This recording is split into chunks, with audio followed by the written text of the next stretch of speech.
guys, and welcome back to my channel. My name is Carolina and today I want to show you how to make a Harper headband. It's such a simple project and it's my initiative of how to use all of the fabric that you have left. So this tutorial is very simple because I was working on limited amount of fabric. That's why I cut my headband in two. If you're making this tutorial, I would highly recommend you to just fold the fabric in half and then have one continuous piece that you can sew and then just wear it at the back. So once you cut off your pattern piece, the instruction is very simple, especially if you're using Sherpa fabric like me. All you have to do is just fold out the 1 centimeter seam allowance on both sides and then top stitch it together. And then once you finish, put those two panels together and sew them together right side to right side.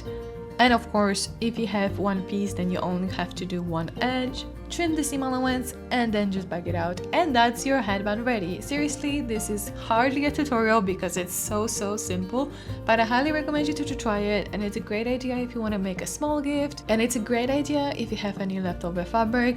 My one recommendation would have been that with the size range, obviously it's very difficult to make it individually for everybody, so I would highly recommend you to try the headband on before cutting off the seam allowance. If it's too small, then you can make it slightly bigger by undoing the seam allowance, and rather than making 1 centimeter, you can make it ½ centimeter.